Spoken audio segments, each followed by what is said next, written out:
Ano ang kinahinatnan ng mga Kristiyanong kahit alam na ang kahalagahan ng pagtatights ngunit hindi pa rin ginagawa? Ang hindi pagsunod sa utos ng pagtatights sa kabila ng pagkilala sa kahalagahan nito ay maaaring magkaroon ng ilang kinahihinatnan o consequences sa buhay ng isang Kristiyano. Narito ang ilan sa mga posibleng masamang bunga nito. Number 1, pagkakaroon ng pangamba. Ang hindi pagsunod sa utos ng pagtatights ay maaaring magdulot ng pangamba at kawalan ng tiwala sa Diyos, lalo na kung ito ay nauugnay sa pangangailangan sa pinansyal. Ang pag-aalala sa kawalan ng kabuhayan at iba pang mga kinakailangan ay maaaring maging bunga ng hindi pagtitiwala sa pangako ng Diyos na siya ay magbibigay ng sapat na pangangailangan. Number 2, pagkaantala sa espiritual na paglago. Ang pagtatights ay isang bahagi ng paglilingkod at pagsunod sa Diyos. Ang hindi pagsunod sa utos na ito ay maaaring magdulot ng pagkaantala sa paglago ng isang Kristiyano sa kanilang pananampalataya at espiritual na pag-unlad.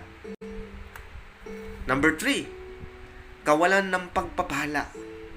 Ayon sa Malakias chapter 3 verses 9 to 10, sinasabi ng Diyos na ang hindi pagtitights ay maaaring magdulot ng sumpa at kawalan ng pagpapala. Kahit na hindi ito isang garansya, maaaring magdulot ito ng pagkaantala o hindi pagpapala sa buhay ng isang Kristiyano. Number 4, kawalan ng pakikibahagi sa gawain ng Panginoon.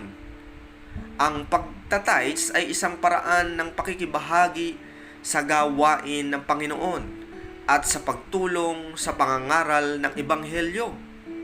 Ang hindi pagtatights ay maaaring magdulot ng kawalan ng pagkakataon na maging bahagi ng mga biyaya at gawain ng Diyos sa mundo. Sa kabuuan, ang hindi pagsunod sa utos ng pagtatights ay maaaring magdulot ng iba't ibang mga kinahihinatnan o consequences sa buhay ng isang Kristiyano. Kabilang ang pagkakaroon ng espiritual na pagkaantala, pangamba, at kawalan ng pagpapala.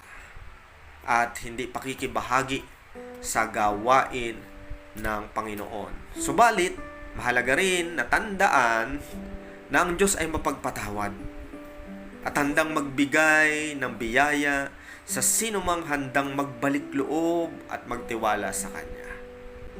So dapat magkaroon po tayo ng pagsisisi kung hanggang ngayon ay hindi pa rin tayo sumusunod sa Kanyang utos. Nasubukin natin siya, sabi ng Malakay 3:10, subukin natin siya na ibigay ng bumbuo ang lahat ng ating tithes o 10% ng ating kinikita.